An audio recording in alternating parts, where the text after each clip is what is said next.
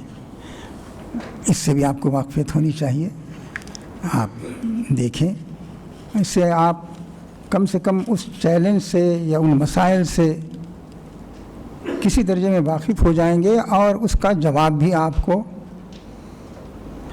اس literature کے ذریعے ملے گا۔ موجودہ حالات میں جبکہ کہا جاتا ہے کہ مشترک سوسائٹی ہے، پلورل سوسائٹی کہتے ہیں، ملی جلی آبادیاں ہیں، ان کے مسائل ہیں، اور کسی یہ فکر کا یہاں غالب ہونا آسان نہیں ہے، مل جل کے سب کو رہنا چاہیے۔ اس میں کیا صورتحال اختیار کی جا سکتی ہے، ہمارے روابط کیسے ہو سکتے ہیں، اس طرح کے بہت سے سوالات ہیں۔ ظاہر ہے کہ انبیاء علیہ السلام کفر ہی کے ماحول میں آتے تھے، لیکن اپنی کوششوں سے وہ حجت تمام کرتے تھے۔ جب کبھی لوگوں نے ان کی باتیں مانی تو دنیا اور آخرت میں کامیاب رہے، جب انکار کیا تو اس کی تباہی بھی ہو گئی ان کی۔ تو اس کا بھی موقع آپ کو، جیسا کہ بعض دوستوں نے کہا، آپ کو یہاں رہے گا، اور مختلف جو پروگرام ہیں ان کے دیکھنے سے اندازہ ہوتا ہے کہ اس میں باہر کے ذمہ دار حضرات، اپنے اپنے لائن کے قابل اور ماہر اساتذہ کو بھی مدعو کیا گیا ہے، اور جماعت کے ذمہ دار بھی اس کی وضاحت آپ کے مختلف موضوعات کے تحت کرتے رہیں گے۔ بہرحال یہ ایک بے تکلفی فضا ہے، اور مولانا عطاء الرحمن قاسمی صاحب نے جیسے کہا، ہم سب گویا ایک ہی گروپ کے لوگ ہیں، سمجھیے، سوائے اس کے کہ مجھ سے آدمی کی کچھ عمر زیادہ ہوگی، کچھ آپ کی کم ہوگی، بوڑھے اور جوان کی فرق کے علاوہ اور کوئی بڑا فرق نہیں ہے، ہم سب ایک ہی گروپ میں لوگ ہیں۔ تو اسی بے تکلفی کی فضا میں رہیے، اور جو مشورے آپ کو دیے گئے ہیں ان مشوروں پر عمل بھی کیجیے۔ اللہ تعالیٰ سے دعا ہے کہ جو باتیں عرض کی گئی ہیں وہ ہمارے ذہنوں میں تازہ رہیں، ہم ان کے بارے میں سوچتے بھی رہیں، اور ان پر عمل کی راہیں بھی نکالنے کی کوشش کریں۔ وآخر دعوانا الحمدللہ رب العالمین۔